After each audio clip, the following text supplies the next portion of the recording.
नमस्कार। भारत और अमेरिका दोनों लोकतांत्रिक देश हैं। भारत सबसे पुराना लोकतंत्र है, सबसे बड़ा लोकतंत्र है और अमेरिका में भी लोकतांत्रिक तरीके से सरकारें चुनी जाती हैं, लेकिन वहाँ राष्ट्रपति प्रणाली है और भारत में प्रधानमंत्री सभी कार्यकारी चीज़ों के मुखिया होते हैं। अभी तक तो हम लोग एक दूसरे में समानता ढूंढते थे, पर जब से ये ऑपरेशन सिंदूर हुआ और उसका क्रेडिट का झगड़ा चला कि किसने ऑपरेशन सिंदूर को रुकवाया, तब से भारत कहीं ना कहीं अमेरिका के आंखों की किरकिरी बन गया। अमेरिका की अर्थव्यवस्था हमारे लिए बहुत महत्वपूर्ण है। हमारी अर्थव्यवस्था भी हमारे लिए महत्वपूर्ण है, क्योंकि वहाँ पर जब रेट चेंजेस होते हैं तो हमारा स्टॉक मार्केट प्रभावित होता है। वहाँ पर जब एम्प्लॉयमेंट नहीं मिलता है तो हमारे लोगों को भी एम्प्लॉयमेंट के बारे में सोचना पड़ता है। लेकिन आज के अगर आप याद करें, 5 साल पहले सब कुछ बड़ा अच्छे से चल रहा था। ना कहीं कोई युद्ध थे, छोटे मोटे युद्ध होते थे, लेकिन उसके बाद बहुत सारे युद्ध होने लगे। रूस यूक्रेन का युद्ध, इज़राइल फिलिस्तीन वाले मामले, इज़राइल के दूसरे देशों के ऊपर हमले, उसके अलावा टर्की का सपोर्ट करते हुए अजरबैजान और आर्मेनिया का युद्ध। अमेरिका ने जगह जगह पर इस प्रकार के काम किए, लेकिन भारत हमेशा इन चीज़ों से बचा रहा। भारत शांति से ये मानता रहा कि हम चलते रहेंगे। लेकिन जब भारत का लोगों को लगने लगा कि भारत बहुत तेज़ी से बढ़ती हुई अर्थव्यवस्था है, भारत बहुत तेज़ी से प्रगतिशील से बदल करके एक उन्नत देश बन जाएगा, तो सभी की आंखों की किरकिरी होने लगा।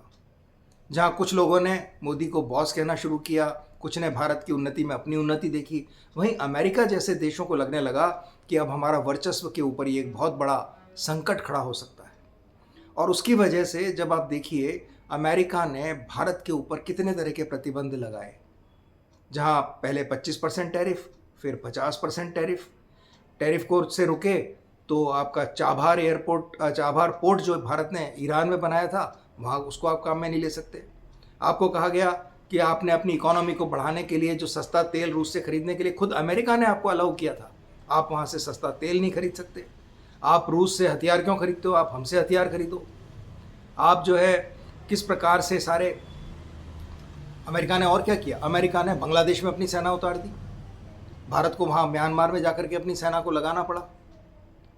अब नया जो अमेरिका ने किया कि H1B वीज़ा यानी जो प्रोफेशनल्स होते हैं, हाईली क्वालिफाइड लोग होते हैं, जो कि हम कहते थे ब्रेन ड्रेन हो रहा है। भारत के IITians, भारत के बड़े बड़े डॉक्टर्स और बड़े इंटेलिजेंट लोग जो होते थे, भारत का क्रीमी लेयर जो होती थी, बहुत बढ़िया पढ़ने वाले बच्चे, वो सब अच्छी तनख्वाह के लालच में, अच्छे लाइफस्टाइल के लिए अमेरिका चले जाते थे।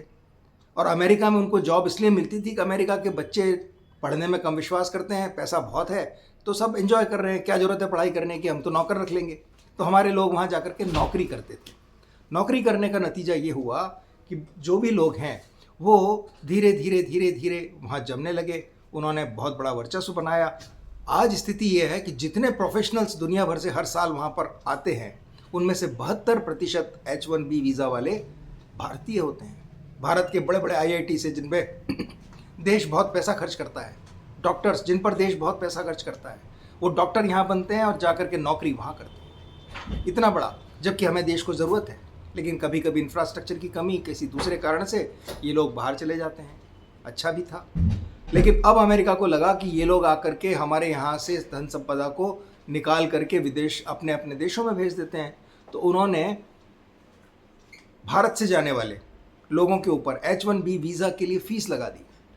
कल तक तो ये लग रहा था कि जो भी लोग अमेरिका जाएंगे उनको H1B वीज़ा के लिए 88 लाख रुपया एंट्री फीस देनी होगी। यानी किसी को अगर 1.5 लाख रुपए, 1.5 करोड़ रुपए तनख्वाह मिलती है वहाँ पर, वैसे तो डॉलर टर्म्स में खर्च करना पड़ता है, एक चाय भी आपको जो है लेने में परेशानी आ जाएगी, $5 देने पड़ेंगे, 500 रुपये की चाय होती है। तो इस प्रकार खर्चे बहुत हैं वहाँ पर। लेकिन आपको इनकम टैक्स भी देना है, आपको वीज़ा फीस भी देनी है, और आप अगर अगर अपने माता पिता को या घर पे थोड़ा बहुत पैसा बेचते हैं तो 5% उसमें से भी कट जाएगा। तो बचेगा क्या? किसके लिए जाएंगे लोग अमेरिका? और क्या अमेरिका इस प्रकार चल पाएगा? जब भी आप इस प्रकार के कोई नी जर्क रिएक्शंस, झटके में कोई भी काम करते हैं, अगर आपको करना ही था तो धीरे धीरे करते, लेकिन उन्होंने एकदम किया। नतीजा ये हुआ कि माइक्रोसॉफ्ट ने अपने सारे लोगों को कहा कि आप तुरंत आ जाओ, नहीं तो 88 लाख रुपए देने पड़ेंगे। और तुरंत भागने के चक्कर में आप देखिए, ऐसा लगता है जैसे किसी ने हैक कर दिया हो किसी एयरपोर्ट के सिस्टम को, कि वो वहाँ पे हवाई जहाज ही नहीं चल रहे हैं। 3-3, 4-4 बड़े यूरोपियन एयरपोर्ट्स के ऊपर हवाई जहाज चल नहीं पा रहे। शायद उन्होंने सोचा होगा कि हमें बहाना मिल जाएगा अमेरिका वापस नहीं पहुँचने का। जो ये कुछ हो रहा है, बड़ी चिंता का विषय है कि हमारे युवा, उनके मन में भी एक निराशा भी आ सकती है, उनके मन में ये भी हो सकता है कि हमारे साथ धोखा हो रहा है। हमें पहले बताया गया कि आप आ सकते हैं, और आपको जो है अचानक बोला जा रहा है कि हर साल आपको 88 लाख रुपए देने पड़ेंगे जो भी नए लोग जाएंगे। तो ज़रूरी थोड़ी है कि हम अमेरिका ही जाएं, बहुत सारे दूसरे देश हैं जिसमें काबिलियत होगी वो कहीं भी कमा खाएगा। आप ये देखिए, अगर वहाँ पर 1 करोड़ रुपए मिलता है, वहाँ जो जीवन स्तर है वो जीवन स्तर यहाँ पे 20 लाख रुपए वाले का भी हो जाता है। वहाँ पर तो 2 करोड़ रुपए कमा करके आदमी को सारी मजदूरी, मेहनत मजदूरी खुद करनी पड़ती है। खुद ही को जो है कील ठोकनी है, खुद ही को अपना टॉयलेट साफ़ करना है, खुद को किचन में खाना बनाना है, खुद को अपनी गाड़ी धोनी है। यहाँ पर अगर आपको गाड़ी धोनी है तो 500 रुपये महीने में, 600 रुपये महीने में आपकी गाड़ी धुलती है। यहाँ पे कोई कारपेंटर आता है आपके घर पे कील ठोकने के लिए, वो 100 रुपये में चला जाता है लेकर के। किसी आप डॉक्टर को दिखाने जाते हैं, यहाँ 300 रुपये में डॉक्टर इमीडिएट देखता है आपको। अमेरिका में डॉक्टर को दिखाने के लिए आपको 3-3, 4-4 दिन, 15-15 दिन पहले अपॉइंटमेंट लेना पड़ता है। तो लाइफ स्टाइल बहुत ख़राब है अमेरिका की। उस कठिन लाइफ स्टाइल में रह कर के भी हमारे बच्चे वहाँ पर जब काम करते हैं, भारत के बच्चे, ये जो 72% हैं, ये अपने जीवन को बहुत मुश्किलों में डालते हैं। ये ज़रूर लगता है कि पैसा कमा रहे हैं, या हो सकता है कि ये थोड़ा बहुत किसी लाइफ स्टाइल को अपने, जिसको कहते हैं, उसका आनंद ले रहे हो, लेकिन वास्तविकता ये है, ये लोग मजदूरी कर रहे हैं। अपने पारिवारिक जीवन को भी इन्होंने दुखी कर रखा है। तो ऐसे लोगों को भारत आने में दिक्कत नहीं होगी। ये लोग, तो मैं उन लोगों से, क्योंकि अब अमेरिका ने सडनली उसको जब रियलाइज़ हुआ कि इतना आसान नहीं है इन सबके ऊपर टैरिफ लगाना और सबको यहाँ से भगा देना, कितना पैसा इन लोगों को वापस ले जाना पड़ेगा, अमेरिका की इकोनॉमी कल धराशायी हो जाएगी। तो इन्होंने क्या सोचा कि भाई नहीं, जो पहले से आए हुए हैं उनके ऊपर तो कोई इस प्रकार का वीज़ा फीस नहीं लगेगी, लेकिन जो नए जाएंगे H1B वीज़ा वाले, उनको जो है $1,00,000 88 लाख रुपए भरने पड़ेंगे हर साल के। अब बताइए, ऐसी स्थिति के अंदर कौन जाना चाहेगा? लेकिन ये एक बहुत बड़ा अवसर है भारत के लिए, भारत के युवाओं के लिए, इंजीनियर्स के लिए, डॉक्टर्स के लिए। वो लोग यहाँ पर काम करेंगे, यहाँ की जनता को सुविधा मिलेगी, और आसपास के दूसरे देशों में बहुत सारे देश हैं जहाँ पर ज़रूरत है, जो बुला रहे हैं, वहाँ पर जाकर के हमारे इंजीनियर्स कमाल करेंगे। क्योंकि हम तो उतनी मेहनत से यहाँ के हम लोग पढ़े हुए हैं, इतनी मेहनत करके बड़े हुए हैं, बहुत मुश्किलों में को सहन करके बड़े हैं, तो पैसा हमारे लिए बहुत महत्वपूर्ण है, लेकिन उसी समय पर हम मुश्किलों में ही अपनी आगे की योजनाओं को क्रियान्वयन कर सकते हैं और आगे बढ़ सकते हैं। तो जब अमेरिका ने इस प्रकार के बहुत सारे भारत के ऊपर प्रतिबंध लगाने का प्रयास किया है, मुझे अभी भी याद आता है, जो एक इंग्लैंड का F-16 भारत के दक्षिण में उतर गया और उसको उड़ने में बड़ी कठिनाई हुई। कहते हैं वो जासूसी करने यहाँ पर आया था। कुल मिला के चारों तरफ से भारत को घेरा जा रहा है।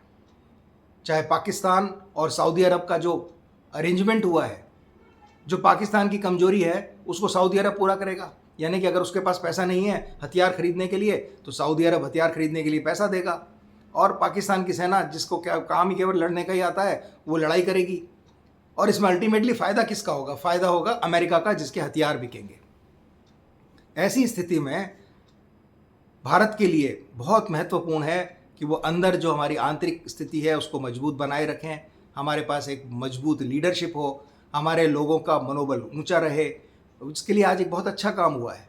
आज यानी कि कल 22 तारीख से GST रिफॉर्म्स 2 लागू हो जाएंगे, जिसके अंतर्गत बहुत सारी चीज़ों पर टैक्स घट करके मात्र 5% रह जाएगा।